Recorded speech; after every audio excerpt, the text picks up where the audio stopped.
Welcome to the Business Mechanic Show. This is your host, Vaughn Sigmund, the founder of Results-Driven Leadership, where we develop managers into highly effective leaders, provide you all the tools and knowledge you need from real-world best practices, all taught by former executives, not somebody that's been trained and taught out of a book. We've done it. We've been on the front lines. We've been there and done that and got the scars to prove it.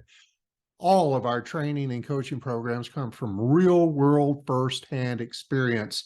Let's kick today's Business Mechanic Show off. Let's get this out there. As the title of this podcast says, money does not motivate employees, period. And in this show today, I will share with you why money is not a good motivator and what really does motivate your employees. Now, I stress, some of these things sound really easy. They're not. It's not easy to motivate your employees. Nope. Because it requires a long look in the mirror at yourself and the acceptance by you that you can be a better leader and motivator, that you don't know it all. You don't have it all.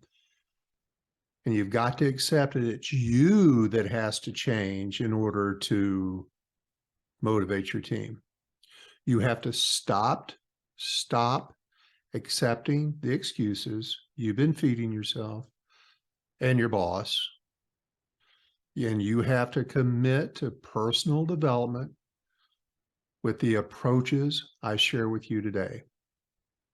Then go work on yourself and how you lead your team. If you really want to motivate your team, listen to the best practices I'm going to give you today. They work, they're simple, and for the most part, they're free. But you cannot blame it on society and culture and bad employees. The reason your team is not motivated has little to do with how people have been raised or educated. Yes, things have changed. They've changed in the way many look at performing well at their jobs, quiet quitting and the great resignation and all that. But many have been properly raised, they've been properly educated, and they've been set up for success. And I'm betting you've got plenty of those people on your team right now. Right now, many of your current team members can be motivated. If they're not showing that they're motivated, it's not their fault. It's your fault. You need to start working on the best practices I'm going to share with you today. It's on you. It's not on them. You see, there's a challenge for many managers who are untrained and unknowing of how to lead and motivate employees. You have to realize it's up to you to develop a leadership approach that will bring out the very best in almost everybody you have right now. You don't have to change your team. You don't have to go hire better employees. And it works for almost everybody. And I say almost, because I've got to get this caveat in there. If you've hired the wrong person or a bad fit for the position, they probably can't be, they cannot be motivated. But the fact is you hired them. So in a way, that's your fault, right? That they can't be motivated. You hired the wrong person, put them in the wrong role. And how you deal with those underperformers who cannot be motivated, the ones you've just made mistakes on, and we make them. I've made them. Everybody makes them. We're never 100% on who we hire. Let me suggest you find my podcast on performance management from April the 22nd of 2022. I put a link in the show notes for you to go listen to it. It's about performance management of your team. Go listen to it, learn from it, and start working on these underperformers so you can get them out the right way. Give them the chance to turn around if they can, But if you got an underperformer, you've got, and they cannot be motivated because you've hired the wrong person, and it happens, you got to move them along.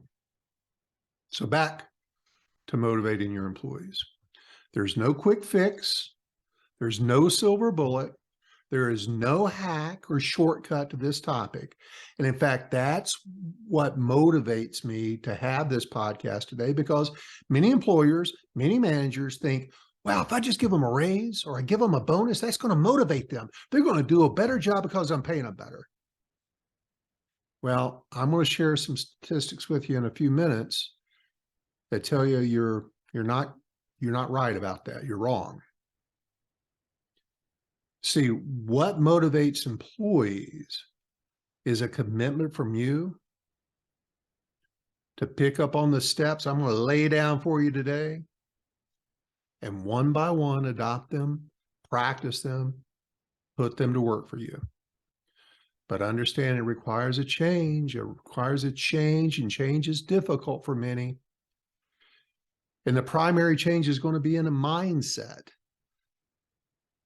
In your mindset to acquire the ability to be a great motivator, that you've got to make the changes.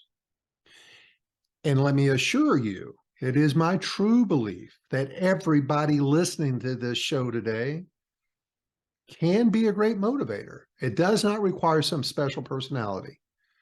You don't have to be some huge, vibrant, rah-rah cheerleader. No, that's not what it takes. In fact, for many people, that is a turnoff. It's not what it takes. But again, you're going to have to commit to some changes and practice the best practices I share with you in today's shows. So enough of the lead up. Let's get things going. Let's go back to money is not a motivation. If it's not money, then what is it? Well, research shows that personal recognition is much more effective than monetary rewards in maintaining long-term performance motivation. Yet, many managers steer away from performance-based rewards because they have the wrong mindset. One that might be something along the lines of, hey, they're just doing their job. Why should I reward them for that? They get a paycheck. Ever heard that? Or some managers, some companies, they may think that a reward system is too complicated, it's too much work, it's expensive. And it's not. It doesn't have to be. Can be, but I don't profess that that's the way to do it. In fact, almost everything I share with you today is at very low, if not zero cost. There are some very valuable approaches for supporting and encouraging and rewarding your team members to drive individual performance. For example, we teach many of our managers and coaching clients in the how, we give them the tools and the how-tos for giving appropriate performance feedback skills. And, I mentioned the performance management podcast. If you want to go to our website, I've got a link in the show notes for you to go check out our performance management program. It's performance management that works. If you don't have that, if you do not have some kind of system in your organization, or at least with your team, to regularly give them feedback on their performance, you're shortcutting your ability to motivate people. People have to know how they're performing, not just on the bad side. And in the absence of having one of those, we encourage organizations to begin using our cost-effective, appropriate reward system that acknowledges results-driven performance the right way. So in the absence of that, if you don't have that right now, you can get started right away. Just from an appreciation showing standpoint, just a certificate Just download something off the internet that's just a certificate of appreciation, an above and beyond reward, or just a simple handwritten note or card from you is amazingly effective. Amazing. Low cost, not no cost. One of the most important elements is that you understand the passion, the drivers of the what gets me out of bed each morning. That question for each of your employees. That's critical. That's a very important element. Why? Because motivated employees are proven to drive business impact. You know that.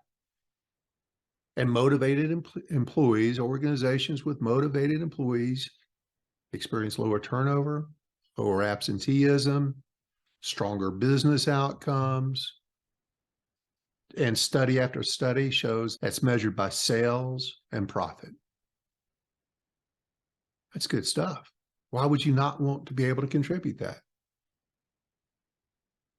And at this point, you may be asking yourself, how can I effectively motivate my employees at scale, given their different internal motivators, their interests, their desires, their needs, because we're all individuals. We hear from many bosses who believe that the only significant appreciation of gratitude they can offer people is patting their wallets, giving them raises, giving them bonuses. And I agree, yes, it's vital to pay people appropriately, but there's only so much money to go around. We can't keep giving raises after raises after raises, because these raises, these monetary awards are very short-term drivers of motivation. And then they flame out. They flame out and extinguish very quickly if you do not have other motivational factors included in your approach. And I say again, money does not fix motivation.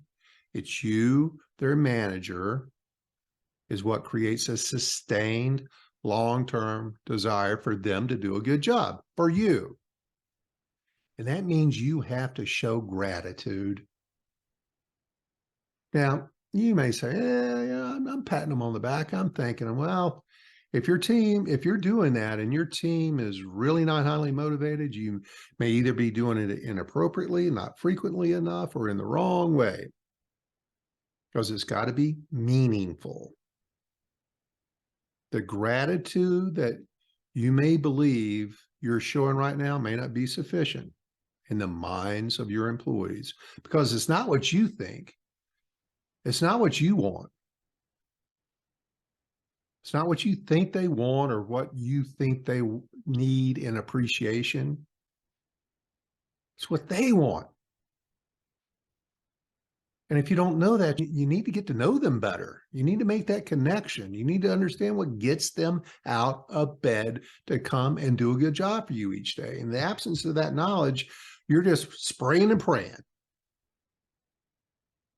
And sadly, most managers do a very poor job, an inadequate job at showing gratitude. How do I know that? Well, studies from Gallup. Gallup is one of the foremost experts on employee engagement in the workplace. And their most recent survey from 2021,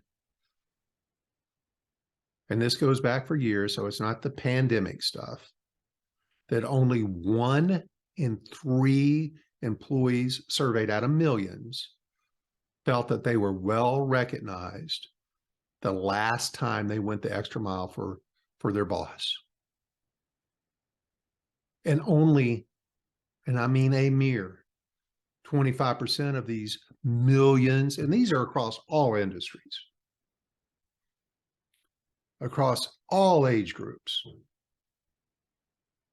only 25% of the workers surveyed said they felt as though their employer consistently valued their hard work.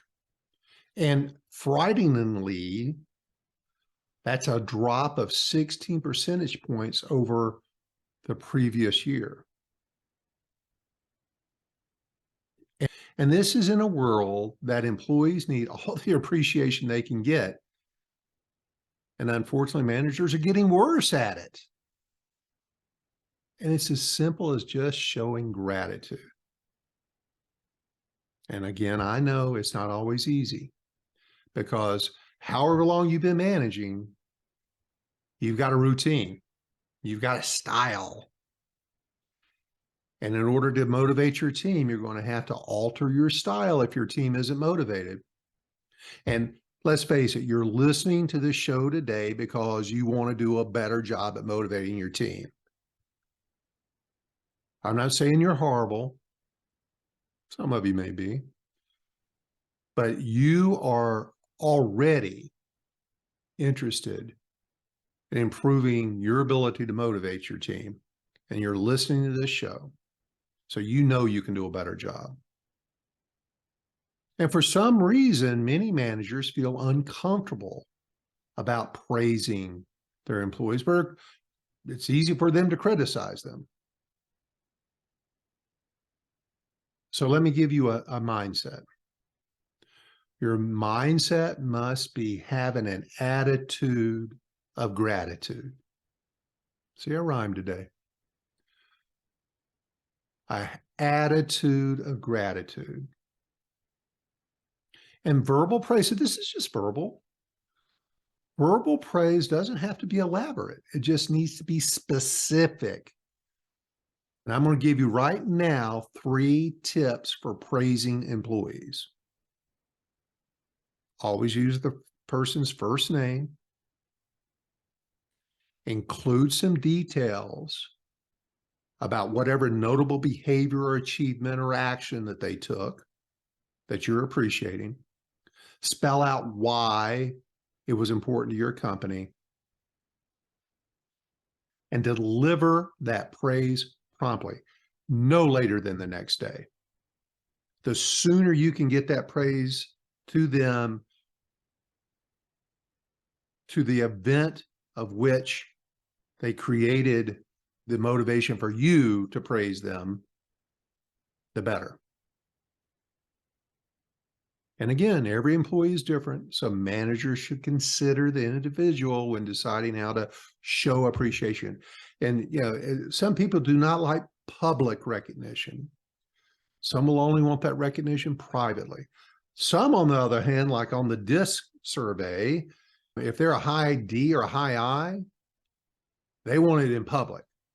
High S's and C's on the DISC scale, they probably want it a little more in private because they don't like to be the center of attention.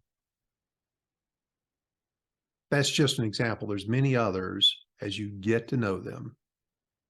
You can always ask. You can always ask them. So let's move on to the next best practice. But don't forget an attitude of gratitude. Next best practice. Some employees are motivated by the opportunity to take new roles, new challenges, whether they're long-term or short-term, just the ability to work on a project, a challenging assignment, because this is a sign that you as their manager trust them and relies on them. And gaining their trust, and by showing them trust, it's a huge part of the positive, motivating relationship you have with your employees. Because that builds the drive in them to achieve for you. Let's always remember they work for you, not the company. People work for people, not for organizations. However well they do is because of you, and however poorly they do is because of you. Own it. So some people might like public recognition and you showing it to everybody. Others may be more socially oriented and want it in public. Take them to lunch.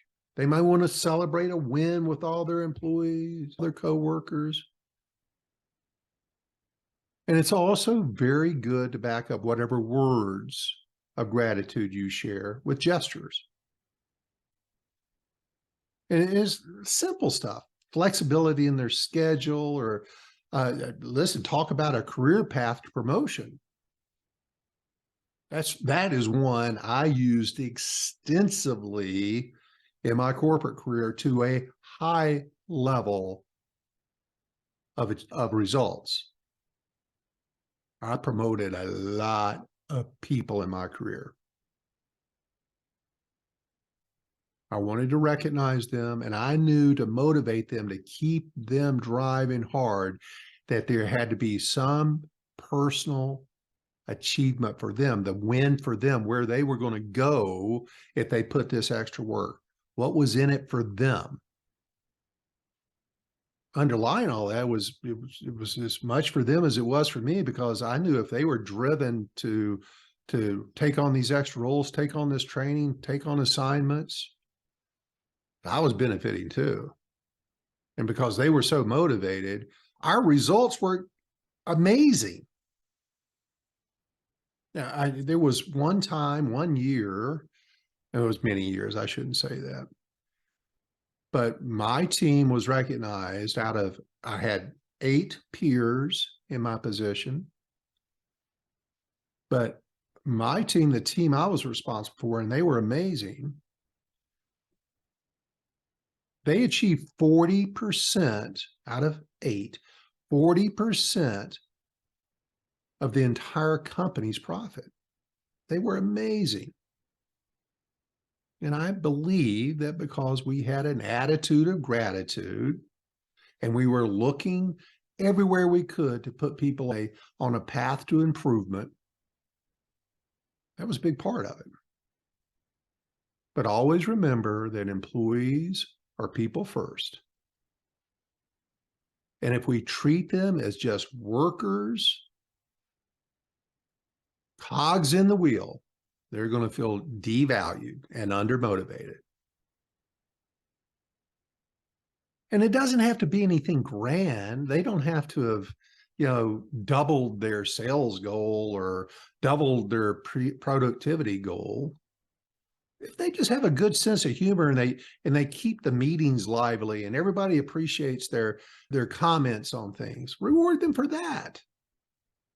Tell them, hey, that really kept the team going during a stressful week. Thanks for your sense of humor. Appreciate you bringing that up.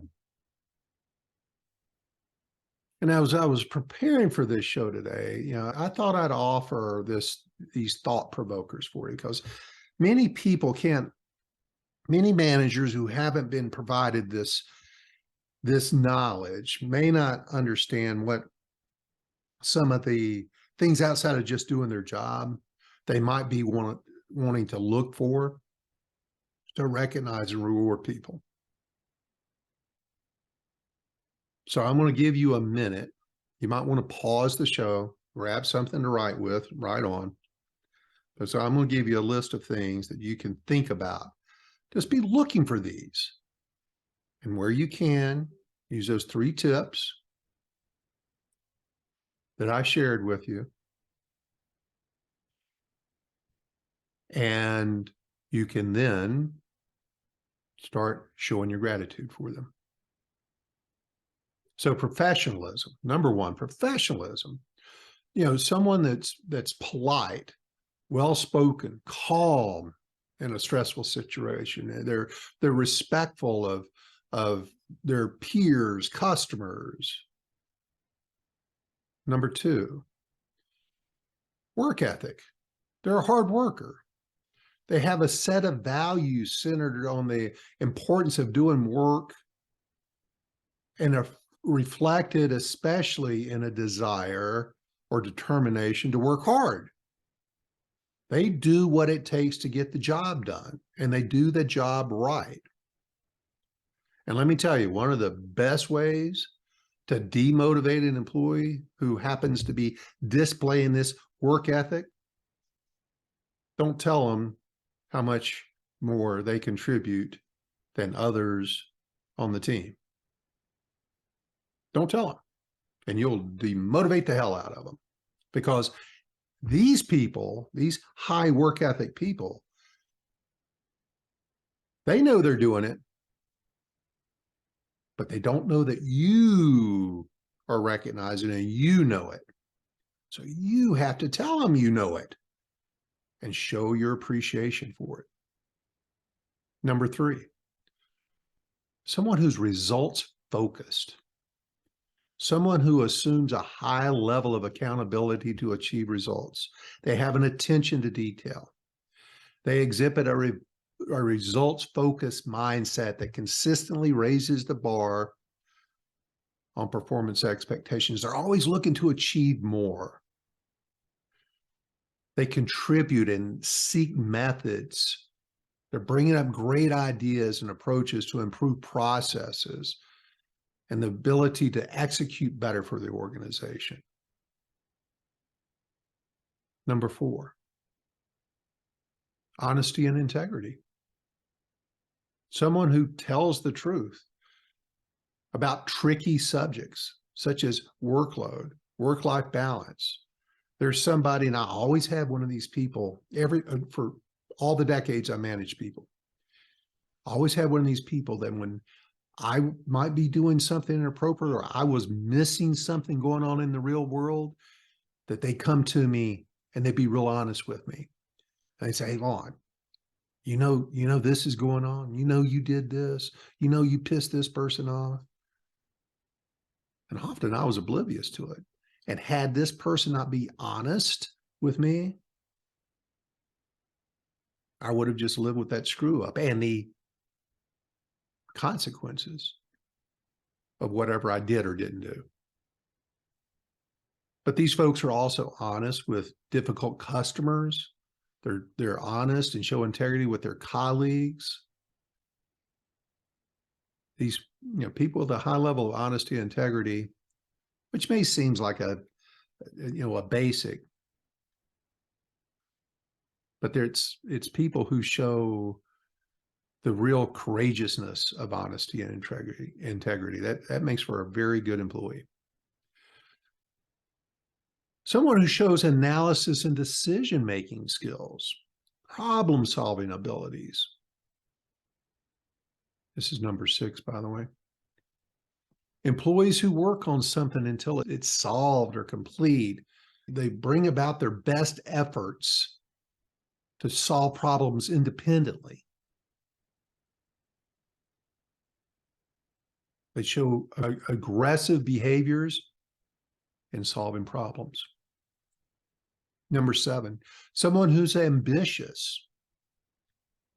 Because often when employees have a clear career plan or goal, those are the ones that we can then align what they're doing and what we can do to help them achieve that goal, and we can communicate to them on a regular basis. Because believe me, if this person comes in, you don't know what their goal is, what their career path they're looking for, and you're not providing what they need or expect from you, and I think they should expect it from you. If you're not providing it, they'll go find somebody who can. They'll find another employer who can. You probably don't want that. Number 8, time management. Someone who prioritizes tasks to ensure that they have the available time to get the job done. And they do it at a high level of quality. Their work is high quality. They don't rush. They don't rush at the last minute to complete assignments or duties right at the deadline. 9, someone who's self-accountable. And God, don't you love these folks? Self-accountable. They're dependable. They're reliable. They take responsibility. They own their mistakes. They take responsibility for their actions. They're dependable. They arrive on time. They do what they say. And more importantly, they don't let other members on their team down. Self-accountable. Number 10, conflict resolution.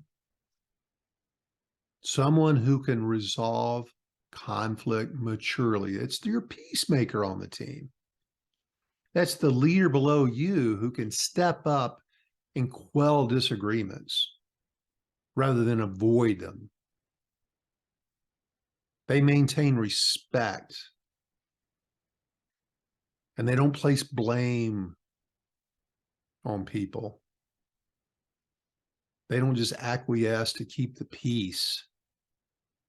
And most importantly, they say what's on their mind to whomever they're speaking with in a respectful, constructive manner, including you. Number 11, someone who displays a positive attitude.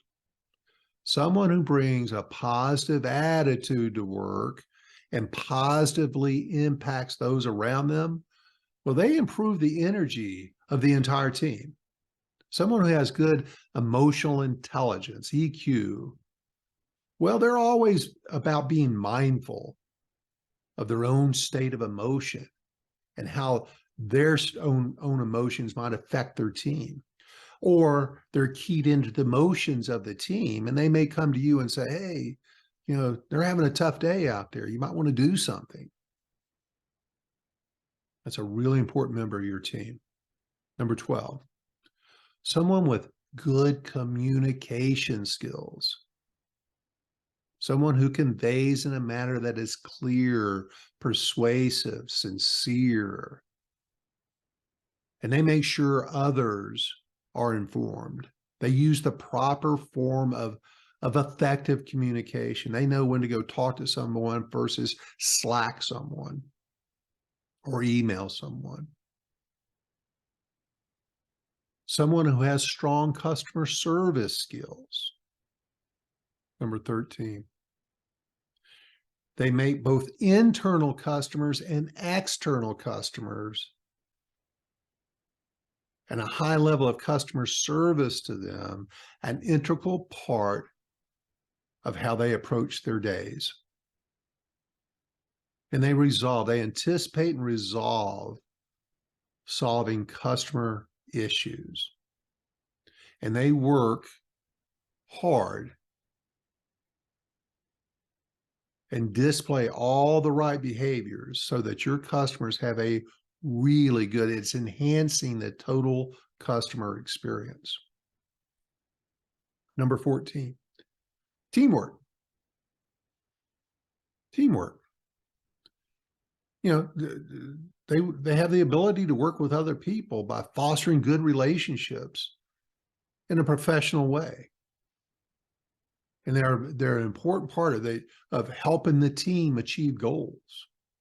They may step up from time to time. They may help other team members out. They may be generous with their time. They may volunteer to share their experience and expertise with others on the team. But they may step in as a mentor from time to time. Number 15, someone who's coachable. Someone who's willing to learn, take feedback. They're always eager for feedback so they can go get better. They're willing to invest in learning, both in hard skills and soft skills. They're very open-minded to new ideas. So there's some ideas. There's many more. And I wanted that to just be a thought provoker for you. But it helps a ton if you've hired people that have all those traits I just talked about. If you hire the right people for your organization, motivating them is far easier. But again, many uninformed, untrained managers make their job and success in their job much harder by not surrounding themselves with employees or good fits for the job, good fits for their leadership style, good fits for their culture. And I'm going to throw in something for listening to this podcast today. Set yourself up for future success by gaining the knowledge, skills, and tools to hire great people who are great fits for you. So for being a listener of the Business Mechanics Show, I'm going to offer you a free course. It's our online training course, how to hire great people and for free. Again, look into the show notes. The link is there. Go sign up and take that course. If it's the fundamental course to being a great leader, you have to be good at choosing, selecting, hiring great people. If you're not good at that, your job is always going to be more difficult. Take this course. It's absolutely free. It will help you tremendously to become a better manager and leader. You'll learn to ask the right questions based on some of these traits, these competencies I just shared with you. And it also teaches you to avoid hiring experience. Hire the right human, hire the right person. They have some experience, good, but they need to be a good fit for you and your culture. And you'll get everything you need in that course to master your hiring game, including an interview guide with all the questions laid out for you. Just follow the bouncing ball and it works. But let's think about hiring based on experience for a minute. Think about it. How many of your employees are underperforming due to experience? 0. So don't hire experience. They're underperforming because of a competency or a trait or something you haven't tapped into. Set yourself up to make the topic of motivating your team much easier for yourself by hiring the right people. Now let's get back to this. Next best practice. It's essential. And anyone who's taken our Inspiring Leadership course knows this. As managers, we understand that the process of employee performance is actually very simply driven by behaviors that have the following elements. They must know and agree to what's expected of them. An example of that could be a monthly sales or productivity target. Completing a website design, they just know what's expected of them and what actions they must take in order to achieve it. A little bit of strategy. The second thing, the individual's effort must result in some kind of performance standard, such as reaching or exceeding their goal, like their sales goal. And 3, associated with that performance, the individual obtains some kind of reward. Here we go again. Again, a certificate of appreciation, like above and beyond, signed by you, signed by the CEO, a trophy, time off, something they'll remember. So they've got to know what's expected of them. And that is a key part of motivating. People have to know not only what you need them to do, how they need to do it, and then when they do it, reward them. But what frustrates many employees is an expectation is set by the manager, is not properly conveyed in detail to the employee, and the employee's out there doing what they think needs to be achieved. The manager comes popping in, says, "What are you doing? This isn't the right way." That's frustrating as hell, and it's very demotivating. So make sure before you start any project or assignment, even if it's as simple as a sales goal or a productivity goal, you have to also discuss what there is required of them to do in order to achieve that goal. How many phone calls, how many meetings, how many presentations, how many samples? Think about all the different elements of all the different people's jobs. What do they need to get the job done? And then when they achieve it, reward them somehow. And again, here's another way managers go wrong. In my humble opinion, You have to develop the mindset of catching them doing it right. Catching them doing it right often enough to keep a positive balance in their emotional bank account. And again, anyone who's listened to this show knows that you have to make regular positive deposits into the employee's emotional bank account, so that when you have to make a withdrawal, and you will, you have an adequate balance. Because at some point you're going to have developmental or negative feedback. Make sure you have a positive, more balance than you need to make that withdrawal. You don't want to deplete that bank account. But it's human nature. Many managers who don't know better, their natural assumption, and it's universal, they believe and they approach their jobs that I've got to point out everything that people are doing wrong, what they're doing incorrectly, what they're not doing. They believe that's a big part of their job, catching mistakes, fixing them. Let me prove that point. It's human nature. I'm going to prove the point right now. Here's a quick test. Here's a quick test where your mindset is right now. Listen to the following formulas. Tell me what you pick up on. 2 times 2 equals 4. 3 times 3 equals 9. 4 times 4 equals 15. And 5 times 5 equals 25.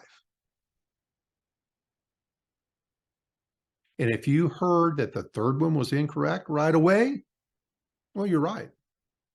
4 by 4 does not equal 15. You're absolutely right. But right there is what's wrong with the common manager's mindset. They overlook the fact that 3 of the formulas were right. We naturally pick up on what is wrong versus what is right. That's where you have to rewire your mindset. Suppose you were to be more intentional in your daily management activities, looking for what they're doing right and pointing it out, intentionally pointing out what they're doing right. And in that case, when you begin doing that, you're going to become a master motivator much more rapidly. It's so simple, but it's so infrequently performed. You got to understand this, and believe me, that no one goes to work every day wanting to do a lousy job. But many go home at the end of the day feeling like they did. Most. In fact, remember the statistics I shared earlier. 66% go home feeling like they did an inadequate job because their manager didn't tell them otherwise. They only hear what they did wrong, or that's all the feedback they get is what's wrong. They don't do everything wrong. You got to point out more often what they're doing right. Reverse your feedback approach, and you'll be motivating your employees at the highest level ever at zero cost. If they feel valued and they're getting the appropriate individual reward, this increases their energy and enthusiasm, which will carry over into their daily activities, which benefits you tremendously. And this process, when it becomes an expansive cycle of performance, you've got more employees that are motivated based on the actions, the behaviors that you're displaying towards them. That blows up your ability to increase capacity for your team, for the individuals on your team and your entire team. It adds up. It's return on compounded interest. And in short, managers can strengthen the relationship between effort and continued performance by providing appropriate timely rewards to individual employees. And that's just the attitude of gratitude. Catch them doing it right far more often than pointing out what's wrong. Here are 3 guidelines for effectively rewarding and recognizing employees.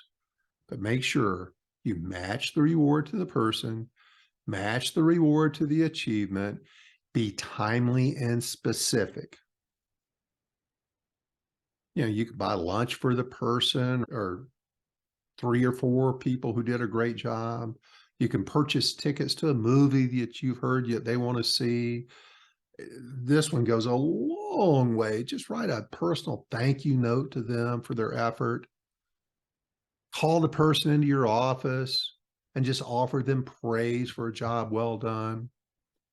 You can give them a pen, a silver pen, a gold pen, a bronze pen, or something similar for, say, getting the highest customer service awards for the month.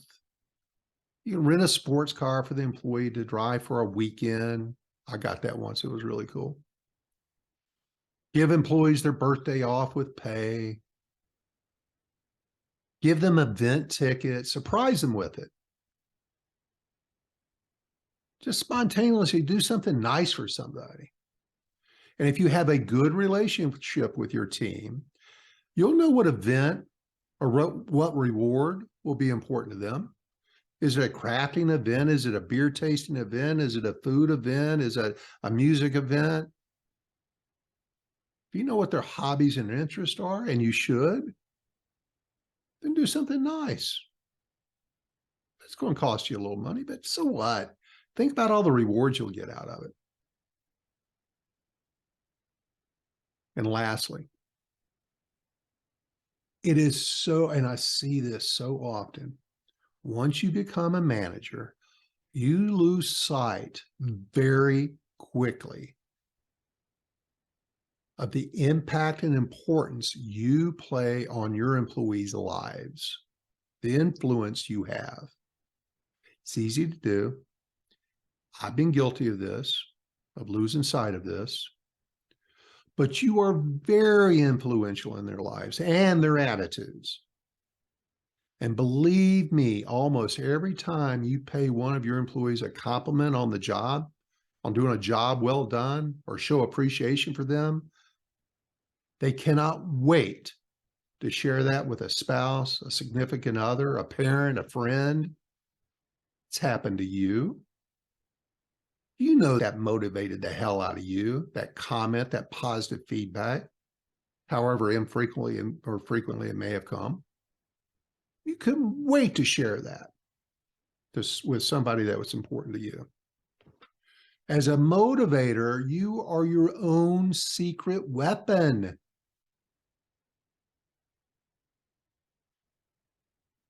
This also allows you to let them get to know you a little bit. You understand more about them. Don't underestimate the value of you and your words. And how about this as a goal for yourself? Go to work tomorrow with the intentional mindset to find someone working with you and make their day.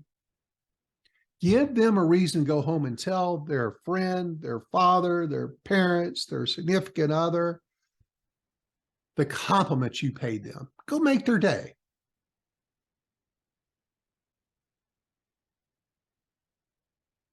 Do it.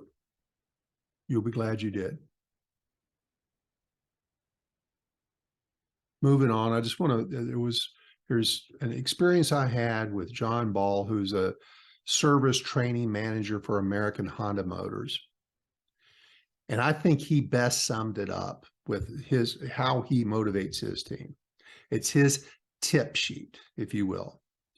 And John shared with me, I try to remember that people, good, intelligent, capable people, may actually need day-to-day praise and thanks for doing the job that they do. And he says, I try to remember to get out of my chair, turn off my computer, sit or stand next to them and see what they're doing. Ask about their challenges. Find out if they need any additional help. Offer that help if they need it. But most of all, tell them honestly what they are doing is essential to me, the company, and the customers. I hope this show has been of value to you, that it will start you thinking, and most of all, that it will provide you the incentive, the inertia you need to continue your efforts to recognize superior performance with your individual team members. Motivate them to perform at the highest levels of capacity. And that makes you look like a rock star, a super achiever. It's so easy, but it can be hard because it requires change, and change comes harder for some than others. So you've got to commit to your personal change and approach. And then you can enjoy the improved outcomes that this positivity you're providing to your employees brings you. And plus, believe me again, as you gain skills in motivating and recognizing your team, your job becomes dramatically easier. So that'll wrap it up. Thanks for listening. Visit our website, check out all of our services and training programs, rdltraining.com. That's results-driven leadership, rdltraining.com. That's Romeo Delta Lima training.com. And we'll talk to you all again real soon.